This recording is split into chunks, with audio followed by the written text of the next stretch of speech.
किन किन बच्चों ने 11th क्लास में केमिस्ट्री का एटॉमिक स्ट्रक्चर अच्छे से पढ़ा था? ऑफ प्रिंसिपल होता था, हाइजेनबर्ग प्रिंसिपल होता था, प्रिंसिपल ऑफ अनसर्टेनिटी होता था, डी ब्रॉगली होता था, श्रोडिंगर वेव इक्वेशन होता था, ये सारी चीजें, स्पिन मल्टीप्लिसिटी होता था, हाँ, ऑर्बिटल एंगुलर मोमेंटम होता था, हाँ बहुत सही, फोटो इलेक्ट्रिक इफेक्ट होता था, बहुत सही, सबने पढ़ा है। तो जिन लोगों ने ये चीज ध्यान से पढ़ी है और रिवाइज भी करी है, ठीक है, बोहर्स मॉडल होता था, स्पेक्ट्रा होता था, Lyman Balmer Paschen Brackett Pfund Humphrey, है ना। अब कईयों को तो धड़कन तेज हो रहा है भैया, अरे भैया पे बैक टाइम आ गया, कुकर में आ रहे हैं। पहले तो हम बहुत ज्यादा, उस समय जब पढ़ाया जाता था एटॉमिक स्ट्रक्चर तो टीचर बोलता है भैया छोड़ा छोड़ा सा पढ़ ले आखिरी में काम आ जाए। नहीं भैया, हम तो रिसर्च करेंगे, ए टीचर हटो साइड में, हम लाएंगे लाल पीली नीली किताब, उसमें से रंग बिरंगा चीज पढ़ेंगे, है ना।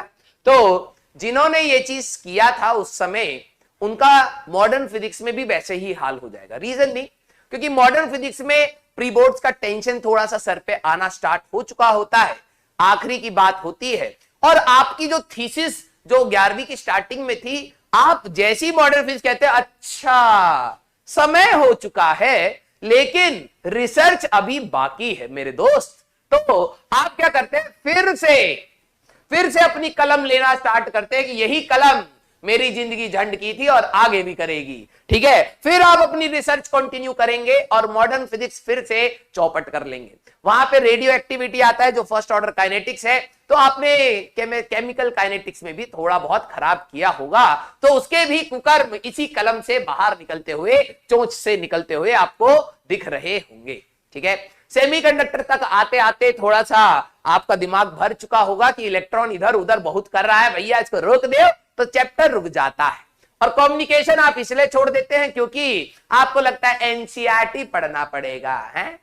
केमिस्ट्री में बायोमोलिक्यूल, पॉलीमर, इन्वायरमेंटल केमिस्ट्री और फिजिक्स में कम्युनिकेशन कौन पढ़ता है? लड़कियां पढ़ती हैं, हम छोड़ देते हैं। 2 क्वेश्चन आते हैं और आप फेल हो जाते हैं, ठीक है। तो ये सारे चैप्टर्स की अपनी अपनी एक कहानियां हैं, ठीक है। हाँ, अब क्योंकि जब हम लोग सिलेबस के आखिरी में जाएंगे तो ये पीछे के जितने भी कुकर्म है सारे के सारे समेटे जाएंगे, तो आपकी जहां जहां पर दिक्कतें रही हैं वहां वहां पर उभरेंगी और आपको उसको टैकल कहीं ना कहीं किसी ना किसी तरीके से करना पड़ेगा, ठीक है। तो ये रही आपकी कहानी। तो चलिए आज इस लेक्चर में हम लोग चलते हैं, ठीक है। देखिए 12वीं जो क्लास है फिजिक्स की, ठीक है, जो 12वीं जो क्लास है फिजिक्स की, वो आपको बार बार ये चीज रियलाइज कराएगी कि आपके कुकर्म क्या है, ठीक है। केमिस्ट्री का मेरे को इतना ज्यादा नहीं पता, केमिस्ट्री में भी रियलाइज होता है, ठीक है। अगर आप ऑर्गेनिक पढ़ना चाहेंगे तो फिर आपको जीओसी के कुकर्म याद आएंगे। आपको लग रहा होगा आपने पढ़ भी लिया है, लेकिन आपके वो कुकर्म है, ठीक है, जिस समय पढ़ाया जाता है उस समय अगर आपने नहीं पढ़ा तो नहीं पढ़ा, इसका मतलब ये है, ठीक है। पी ब्लॉक आपने केमिस्ट्री में 11th में पढ़ा होगा, उस समय ऐसा लगता कौन रटेगा, तुम्हारा भाई रटने के लिए तैयार नहीं है, ठीक है, तुम्हारे भाई को रटा नहीं जाता। एक ऐसा डायलॉग मार्केट में प्रचलन है कि मेरे से ना रटा नहीं जाता, ठीक है, मेरे से रटा नहीं जाता, इसलिए मेरी इनऑर्गेनिक स्ट्रांग नहीं है।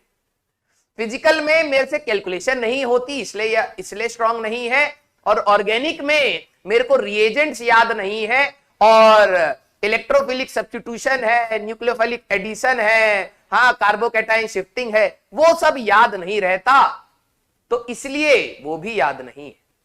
फिजिक्स में दिमाग की जरूरत है तो वो याद नहीं है, मैथ्स में तो कुछ समझ ही नहीं आता है, ठीक है। हर चीज में एक्सक्यूज निकाल के बैठे रहते हैं, ठीक है, और सारे सब्जेक्ट बराबर फॉर्म में, ऐसा किसी के साथ भेदभाव नहीं करते। ऐसा नहीं है कि भाई केमिस्ट्री खराब हो रही है तो फिजिक्स को अच्छा कर लेना, ना ना ना ना, ऐसे नहीं, ऐसे नहीं। ये खराब है, इसको बराबर का खराब करना है ना। भाईचारा बहुत है सब्जेक्ट में, है ना। तो आप सभी लोगों से मैं गुजारिश करूंगा कि अपने सब्जेक्ट्स को पढ़ते रहिए, आगे बढ़ते रहिए, क्योंकि उसका एक रीजन, चीजें जुड़ जुड़ के पीछे से अब आनी स्टार्ट हो जाएंगी, ठीक है। हाँ, ओके, ये तो बात सच है। मैंने बहुत लोगों को देखा, भाई देखो मैंने इंजीनियरिंग इसलिए ली है, सुनना जरा, मैंने इंजीनियरिंग इसलिए ली है क्योंकि मेडिकल में बहुत रटना पड़ता है और कॉमर्स में कुछ दिमाग नहीं लगता है।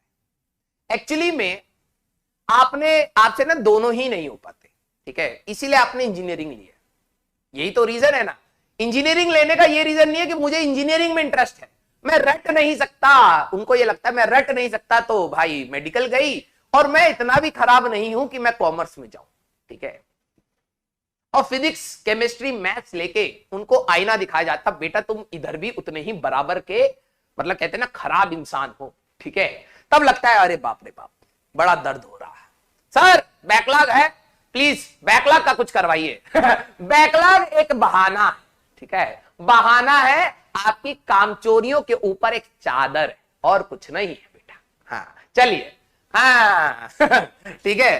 तो आज हम लोग करने वाले हैं मैग्नेटिक मोमेंट, ठीक है। हाँ आज हम लोग करने वाले हैं magnetic moment, torque and moving coil galvanometer, ठीक है। मैं ये सोच रहा था, कुछ बच्चे कहते हैं कि यार ब्रेक दे दो बस बैकलॉग कवर हो जाए।